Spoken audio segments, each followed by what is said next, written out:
Come on. These relationships that you think are so awesome. And you know why? And I'll fill you in a little. I'll fill you in, especially the teenagers in the audience and the young people in the audience who kind of just recently kind of shot an email and somebody emailed them back and a little Facebook thing happened, and, you know, a little wink and a little hee there in the playground, even though it's a separate school. But in recess you saw each other like hee and hee. Like a little bit of that happened. Let me just fill you in a little. You know, all of this is a product of low self-esteem. You think you're ugly. So if a guy thinks you're cute, you're like, really? I'm beautiful? You know, you have low self-esteem. You think nobody's gonna like you, nobody's gonna want to marry you, and all of that stuff. And on the other hand, the guy, like, you know, we don't have good friendships and good relationships, and we're looking for something. And most of the guys, I don't have to tell you what's going on in your head. You and I have ijma' on this issue. The things that go on in our head. There's no reason for me to explain all of that to you, you know. But you know, just because you have raging hormones and you're like daydreaming about girls and things like that, it doesn't mean that you're in love. It just means that you haven't controlled your temptations yet. And you're ruining somebody's life. You're ruining an entire family. You realize what you're doing? And you call it love? You tell me, if she was like 50 pounds fatter, you still be in love? Because she's the same person, same ruh inside her jasad, right? If she was a burn victim or something, if her hand burnt off, or her ear was missing, you still be in love? Or you find somebody else to love all of a sudden?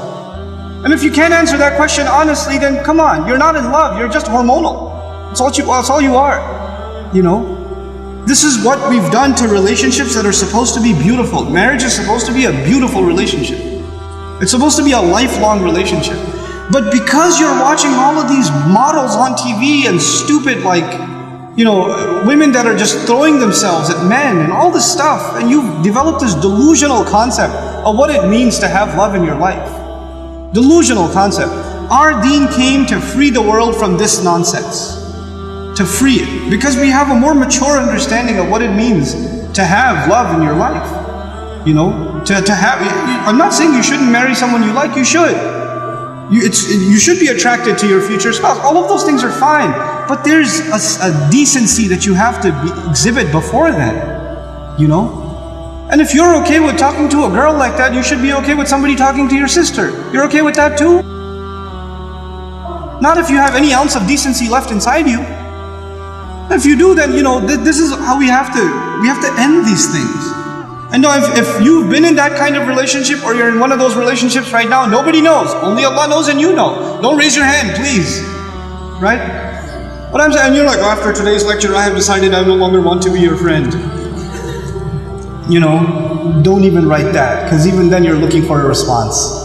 You're kidding yourself. And then you're checking, did she write back? Yes, we should no longer be friends. And then you'll write back, you're right, we really shouldn't be friends anymore. And then she'll write back, yeah, never again. And then you're still doing it. Just stop, just cut it off. Just cut it off. It's not good for you. And guys, I've done a whole series on shame, so I won't repeat the whole thing because it took hours and hours and hours, but I will tell you this. It's okay to be attracted to a girl. Allah put that in you. You're not evil for finding a girl beautiful. It's not haram for you to feel that way. You have to control it though. You have to control yourself. Our deen teaches us self-control. And if you cannot exhibit self-control in one aspect of your life, you'll lose self-control in other aspects of your life. Same thing for you. Same thing for you. Control yourself. Control your giggle. Control your overly friendly demeanor in certain situations. Don't be oblivious to, don't say we're just friends, or he's like a brother to me. If he ain't your brother, he ain't your brother. That's it. That's it. Either he's your brother, you share a mom, or he's not. And that's the end of it.